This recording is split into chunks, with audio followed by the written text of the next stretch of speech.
Que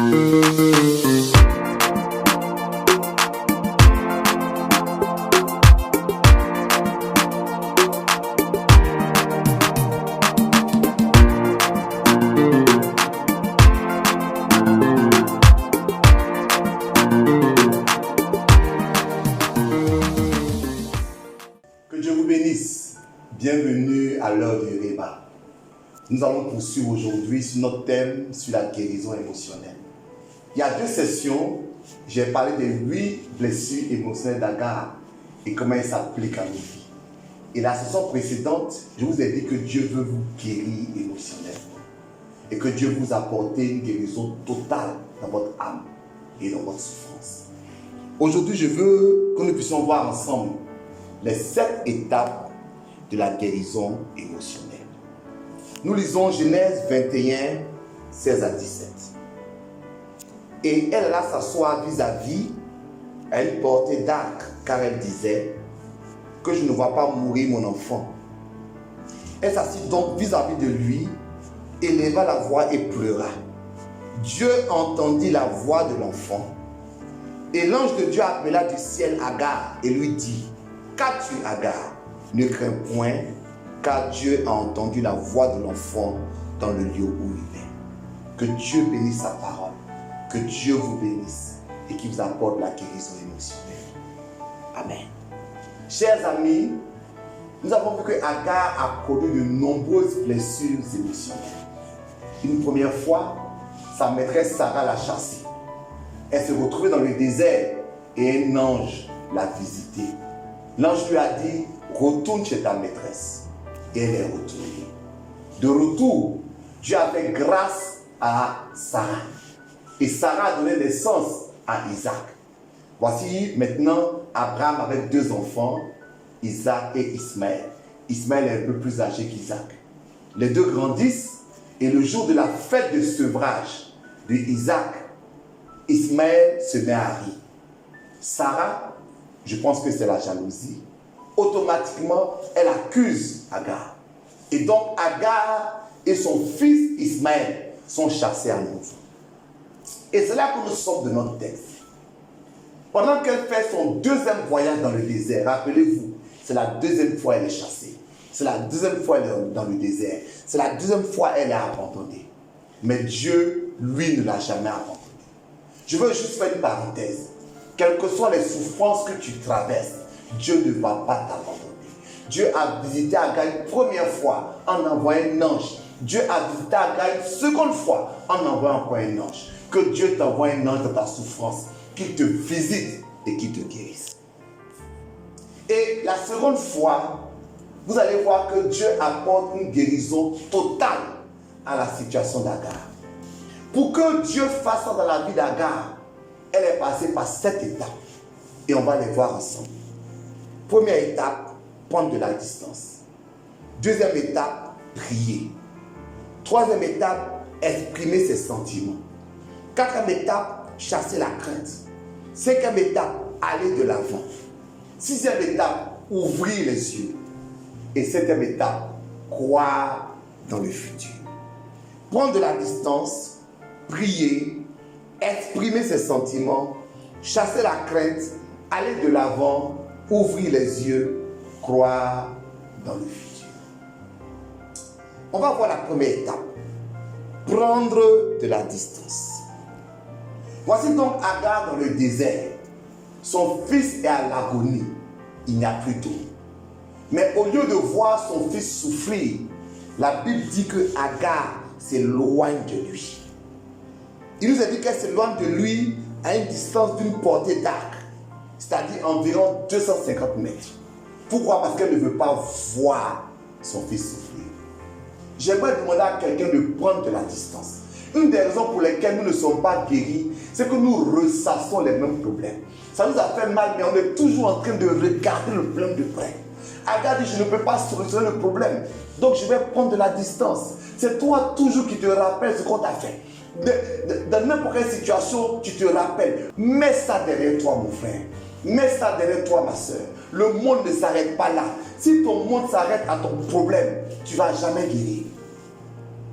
On t'a fait quelque chose, c'est vrai. Ce qu'on t'a fait est grave. Mais s'il te plaît, va de l'avant. Ne sois pas toujours en train de regarder ton problème, de contempler ton problème. Certaines personnes ont perdu un être cher. La photo de l'être cher est partout. Comment est-ce que tu vas l'oublier? Comment tu vas passer à un autre état? Certaines personnes ont subi une douleur. Ils se remémorent. Ils commémorent la douleur. S'il te plaît, prends de la distance. C'est très important. Agar a pris de la distance. Ton problème ne doit pas devenir l'alpha et l'oméga de ta vie. Prends de la distance pour que Dieu te guérisse. Étape 1, prends de la distance. Tu sais, quand tu prends de la distance, tu changes de perspective. Tu es juste tellement collé sur ton problème que tu ne peux pas le voir autrement.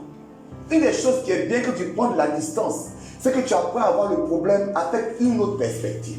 Souvent, on accuse nos parents d'avoir fait ceci, d'avoir fait cela, mais est-ce qu'on a pris un jour les yeux des parents pour savoir dans quelle situation ils étaient? Je ne suis pas en train de les excuser. Je dis simplement que souvent, prends l'œil de quelqu'un d'autre et tu verras que le problème ne sera plus aussi grand que tu crois. Regardez, quand tu es près de quelque chose, c'est énorme. Mais quand tu t'éloignes, ça devient petit. Éloigne-toi. Tu verras que ton problème n'est pas aussi grand que tu crois. Ton problème, ce n'est pas la fin du monde. Ton problème, tu peux le surpasser et prendre la victoire au nom de Jésus. Prends de la distance. Étape 2. Prie. Il est dit que après avoir pris de la distance, Agar s'est mise à prier. Genèse 21:16 dit, elle éleva la voix.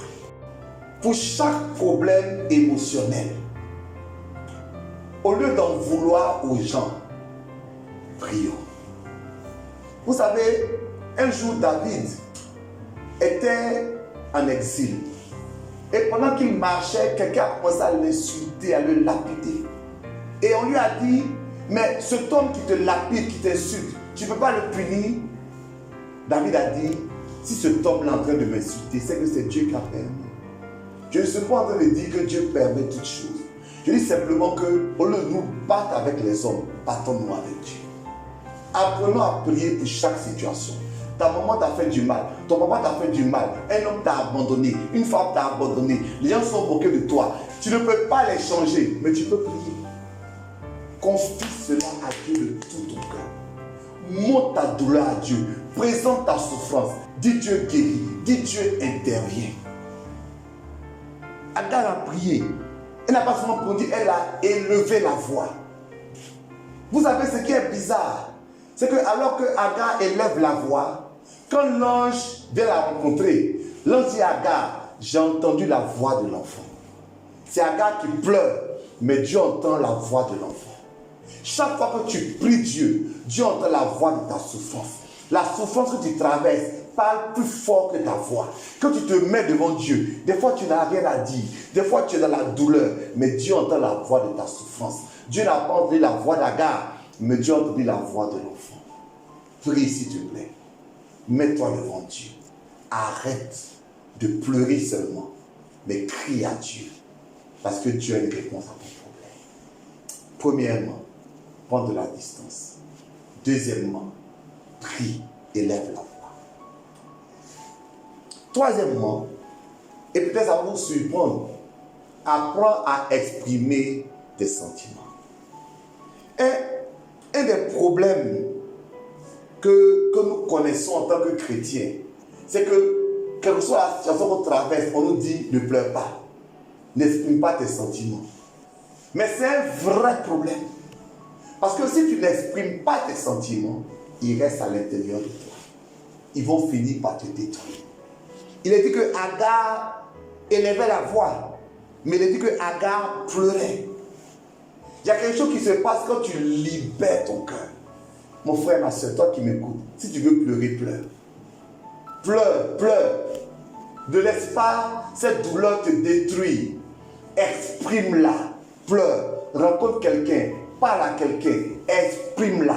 Tu sais, souvent le diable nous tient piégés par l'accusation, par la culpabilité. C'est nous qui avons subi un mal, mais le diable nous fait croire que nous sommes coupables. Nous devons parler à quelqu'un. Nous devons nous exprimer. Nous devons pleurer. Exprime tes sentiments. pleure, confie-toi à quelqu'un. Voici les 3 choses pour le moment qu'on a vues. Prends de la distance, prie, exprime tes sentiments. 4e, chasse la crainte. Quand Agar a élevé la voix de la prière, que l'ange s'est approché d'elle, il lui a dit: qu'as-tu, Agar? Ne crains point. La crainte nous empêche d'expérimenter la guérison émotionnelle. Pourquoi? Parce que la crainte nous dit: ça va m'arriver encore. La crainte me dit: je ne vais pas m'en sortir. La crainte me dit: je ne peux plus avoir de bonnes relations avec les hommes ou avec les femmes. Je ne peux plus me marier. Je ne peux plus faire confiance à quelqu'un. La crainte nous amène en arrière. Quand on a connu des événements douloureux dans la vie, on a cette crainte-là de les revivre. On a cette crainte de les revivre. Et cette crainte devient un élément paralysant. On ne peut pas guérir parce qu'on est là. Est-ce que ça va aller? Est-ce qu'on ne va pas me blesser encore? Mais je te dis, si tu vis dans la crainte, tu ne peux pas avoir des relations normales. Tu ne peux pas avoir des actions normales. Tu ne peux pas entreprendre. Tu ne peux rien faire parce que tu es paralysé par la peur.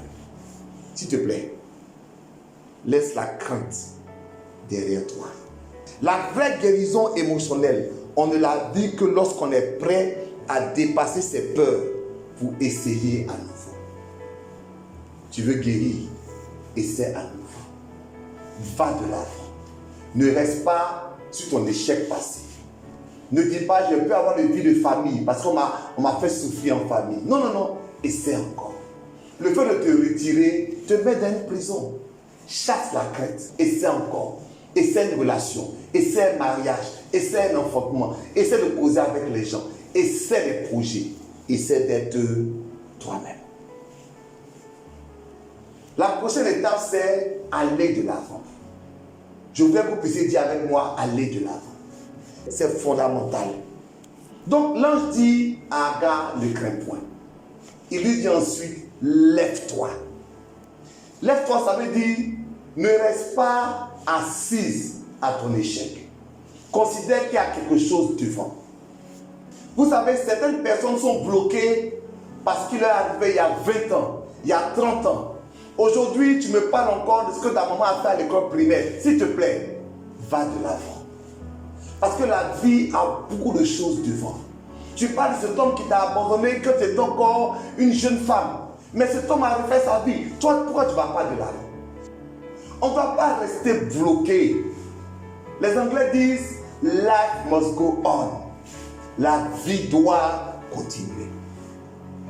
Ne restons pas bloqués parce que les autres avancent. Regardez quelque chose.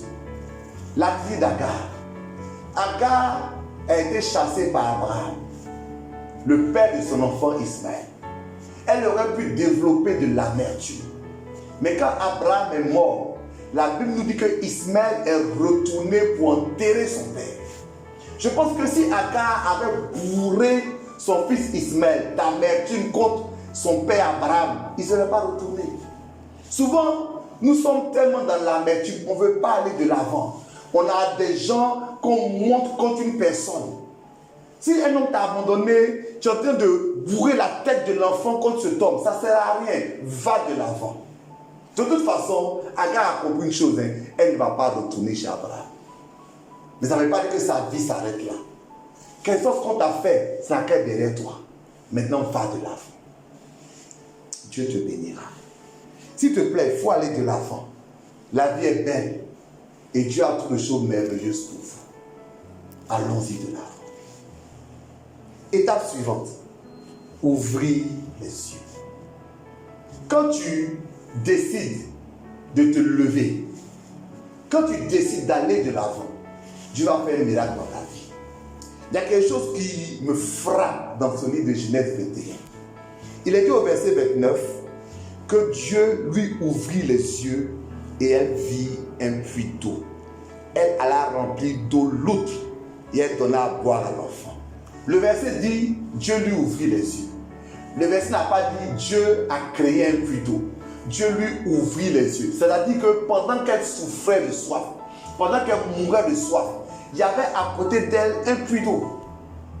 Mais elle ne le voyait pas. Pourquoi? À cause de la douleur. Elle ne le voyait pas. Pourquoi? À cause de la souffrance.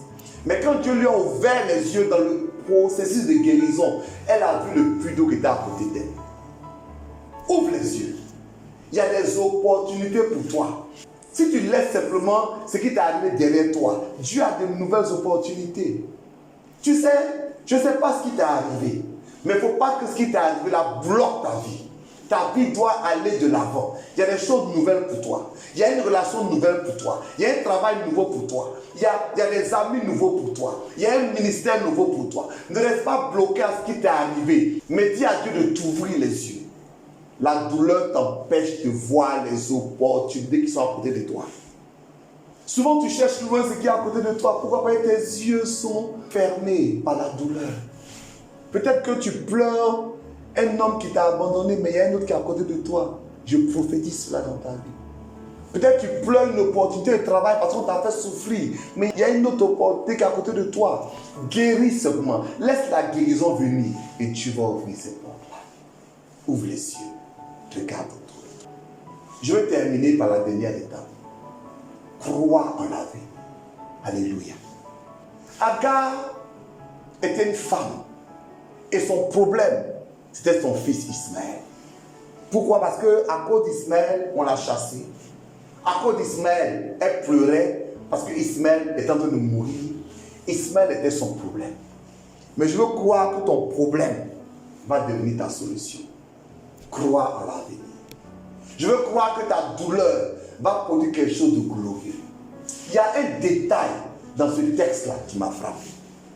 Vous savez, lorsque Ismaël était près de la mort et qu'il manquait d'eau, la Bible dit en Genèse 21, 16 que Agar s'est assise à une portée d'arc. À une portée d'arc. Et ce qui me frappe, c'est que dans Genèse 21, le verset 20, il est dit que Ismaël est devenu tireur d'arc. La Bible est merveilleuse.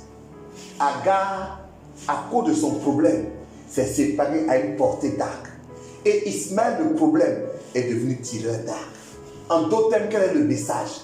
Ma maman, j'ai été un problème pour toi. À partir d'aujourd'hui, je serai la solution. Cette distance-là, je vais la traverser. Tu t'es séparé à une portée d'arc. Maintenant, je suis devenu tireur d'arc.